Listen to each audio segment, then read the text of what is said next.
Okay, you ready for garbage collection? This is the last section of chapter 14, talking about memory management. And the fundamental idea behind garbage collection, I'm going to start over here actually.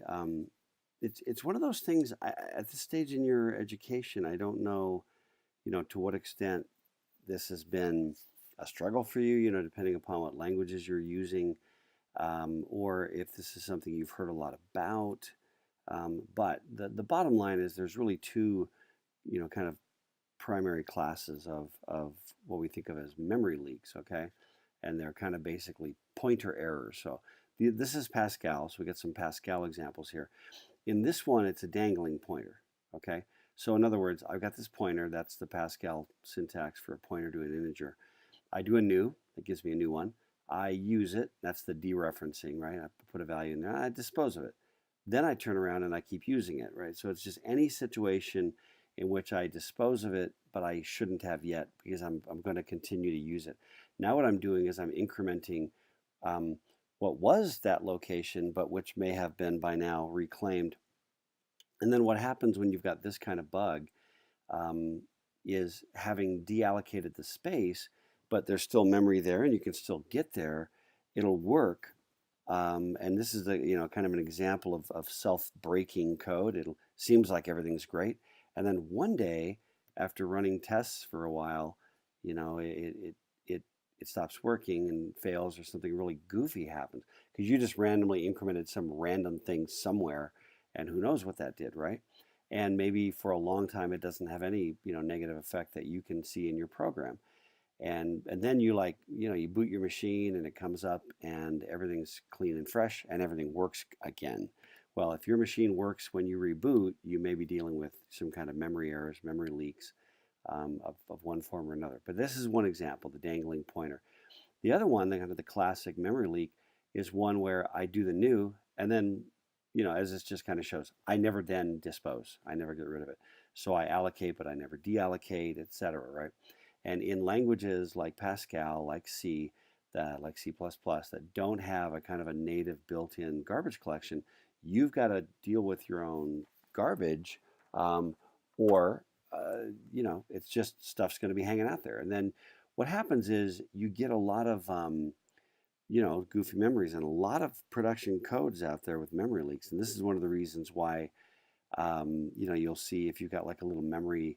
I've got a little app on my MacBook that just tells me how much memory is being used, and every so often something will just like seem to like take off. It's like a ratchet function. It'll keep getting higher and higher, and it doesn't seem to go down. Well, it may be a memory leak, and then when you reboot everything, it's like everybody's happy again because you've now got a fresh heap, fresh stack, and you can kind of go again. Okay, but these are problems and they're pretty classic problems, okay? So the idea behind garbage collection is that why don't we just have a language system that would do it automatically instead of making the programmer have to remember? And there's a lot of interesting points to be made about that. One of the issues is actually performance because let's face it, it does take, it's going to slow your system down because you've got stuff running in the background to go clean up and do all the memory, management for you and all the garbage collection. If you do it yourself, you can be more efficient. Well, you have a decision to make there, okay? And then the other thing is that sometimes it's actually just really hard to do it, which again takes more code, more effort, more cycles being burned on that. But it turns out that languages like Java and ML, require garbage collection. You can allocate things in Java and you cannot deallocate. Okay, you can do a new and there's no analogous get rid of it call. So we're going to talk about three major approaches, just things that that people do, that different kinds of implementations to handle garbage collection. Okay, these are the three: market sweep, copy, and reference counting. Then we'll do a few other things and kind of wrap up. So mark and sweep looks like this. You basically, like we talked about before, right, with the heap links, you go through, start with the stack, start with the activation records. You figure out who's alive. Basically, you're just trying to look at every spot in memory that's being used currently, and then you mark it. And then, remember that you've still got the heap manager that knows about all the blocks. It just doesn't know what's being used, but it does know about all the blocks.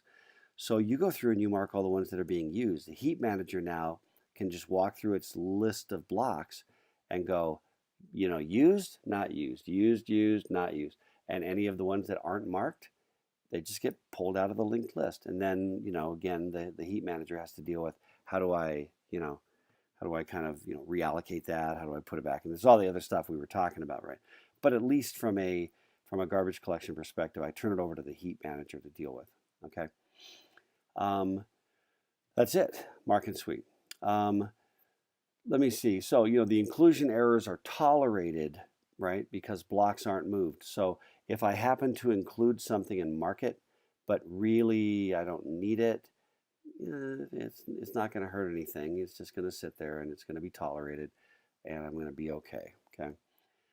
Then I can do copying collection. Okay. The copying approach.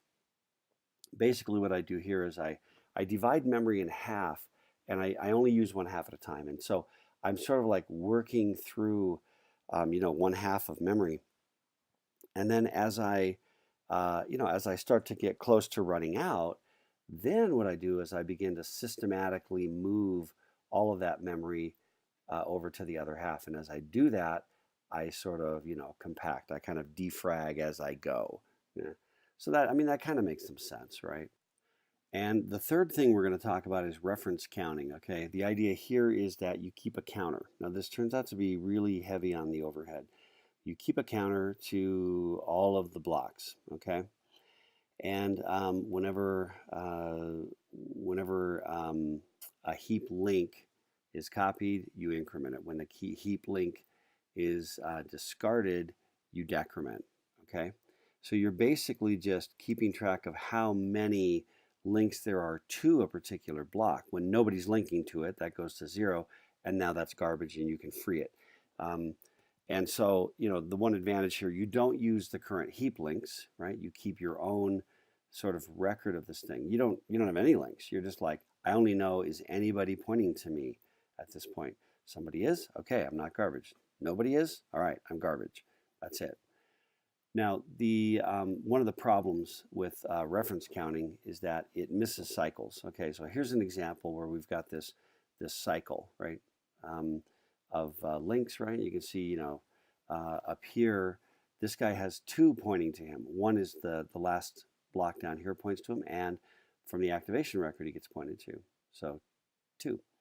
And then, 1 and 1, because they each have 1 pointing to them. Then what happens is when I when I get rid of him over here on the activation record, he goes to null, right? If I break that link somehow, and then I try to go do garbage collection, 1, 1, 1, nobody's 0 and nobody's going to 0 because you've got a cyclic dependency, and that's the problem.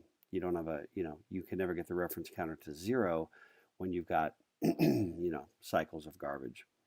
So anyway, that's kind of, big problem number 1. Number 2, I mentioned performance already. Big advantage, naturally incremental, I don't have to pause and go through all that overhead. At the moment that something goes to 0, I reclaim it, okay?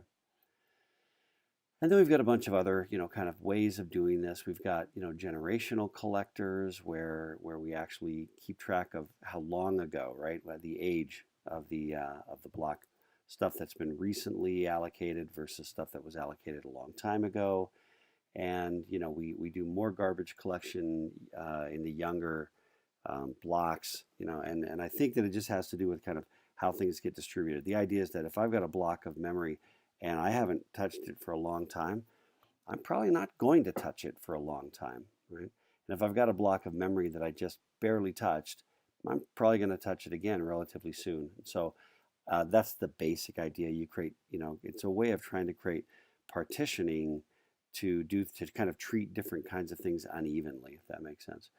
And then we've got, various kinds of incremental collectors where, I'm just doing a little at a time is the basic idea. So I don't have, the uneven performance. And uneven performance comes from like, okay, we're going to go mark and sweep, and during that time, things kind of bog down and they pick back up again. Incremental collectors, do little bits at a time. And, but obviously when you really need all the space that's being hogged, the incremental, you're going to wait for it, so it's always pros and cons. In terms of languages, Java and ML require it. You cannot be Java compliant, ML compliant without having it. Ada encourages it. C and C++ actually make it tough, frankly. And it's possible, and there are libraries, for people that want to use that with C or C++, but they're a little more rare. Um, the trends, I guess, increasingly popular to have that in languages. And this question of sort of implementation and performance, right? That if you do it right, you only suffer a few percent degradation in the performance, okay, of your system, as opposed to those that are doing it explicitly, which don't have any, sort of system degradation because there's no system, coalescing and management and doing all that stuff, okay. The programmers who like it, they tend to be okay with the runtime inefficiencies because they just like not having to deal with the development and the debugging crap. And I can tell you, having done a lot of code in sort of C and C++ back in the day, where there is not garbage collection, it really was a pain, and you did have to remember and track every time you created something, and whether you actually deallocated it, later on. It was a pain. There's no question that was a pain. And then in Java, you just don't have to deal with that, which, got to admit, that's pretty dang nice. And last slide for this section, memory management, right? Hidden player. When you've got it, you don't see it. The performance is critical for memory management stuff in the background, and the reliability is critical, okay? And then again, many different ways of trying to do these things, just understand that. And people still do research trying to figure out what the best ways are to do these kinds of things. So that is it for chapter 14.